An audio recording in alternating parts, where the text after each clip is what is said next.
Tonight, after 9 long years in the wilderness, he may have spent 3 of those years hibernating in professional wrestling, brother. But Phil Brooks, CM Punk is returning to sports entertainment tonight. Survivor Series War Games.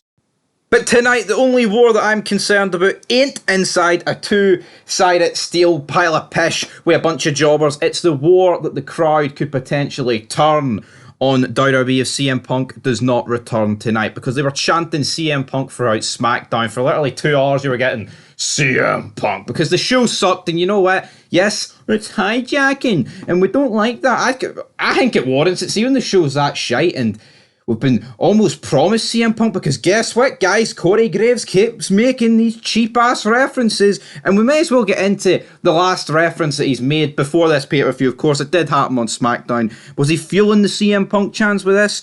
Let's see as we dive into it. But he did say Kevin Owens became a monster to fight the monsters of the world. Now, to the average person, to the average wrestling fan that ain't a sad bastard and remembers CM Punk promos for ROH for 21 years ago, you might have just thought, well, that's a generic line there for Corey Graves. There's nothing else to that. But no. Apparently, CM Punk said this back in the day. And he did say it. He used to have, when he had his blonde highlights about 2003, this is when he said it, right? So, hold on. Let's just be real.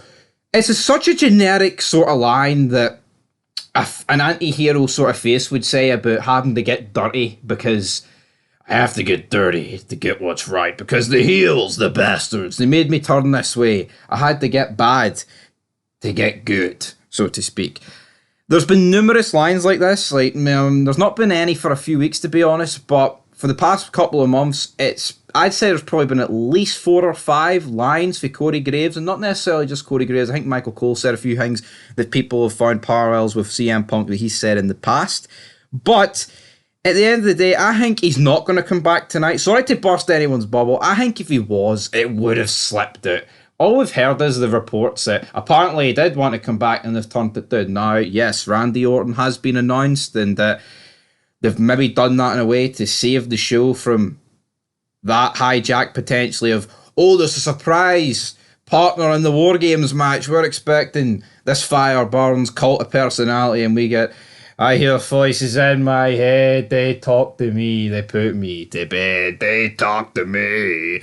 And I tell you what, see here in UK time at like 20 past 4 in the morning, that would put me to sleep if it wasn't If CM Punk appears at 4 a.m, I will be wide awake. See if I didn't know it was Randy Orton and I thought it might have been Punk, the head wouldn't hit the pillar quick enough, man. The pillow, sorry, not the pillar. But you'd feel like hitting your head off a pillar, man, if Randy Orton came out instead of Punk. But tonight, could that be the case? Could we get CM Punk? Well, apparently, there is the final word regarding CM Punk and WWE hiding in the Survivor Series and Chicago here. And here it is. As previously noted, former AEW star CM Punk, he wanted that return, but Dave Meltzer has gave his final word, his final 2 cents for now.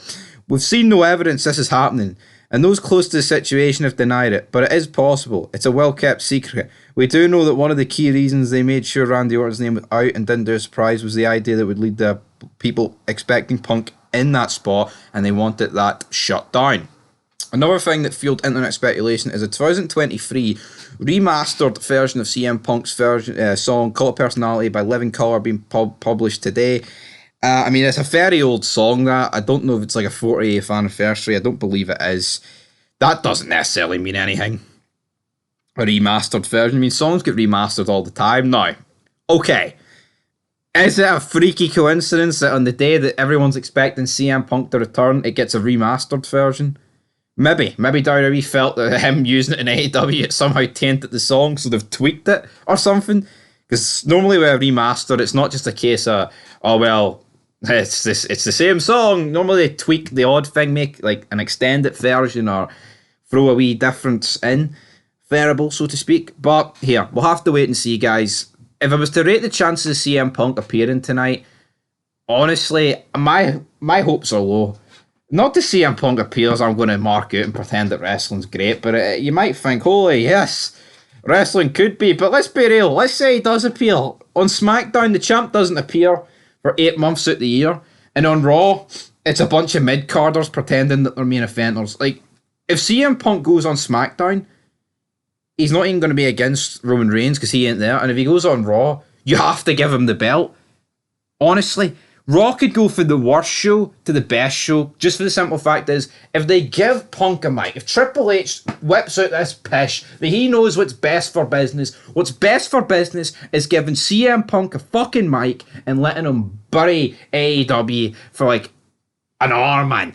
Giving CM Punk the mic and letting him do what he does. And I get it, WWE's never been about the life of, oh, let's just bury the other company. But I think on Punk's return to the company, he should be given a certain time, a certain amount of a segment to address what happened in AEW. Give his side of the story, because of course back in the day we had the Colt Cabana podcast that's kind of infamous now. But let's hear his side of the story properly here. Let him go all in on that pissant company and put the final fucking nail in Tony Khan's company. But until next time, he's not appearing. I've got everyone's hopes up for no reason. Peace.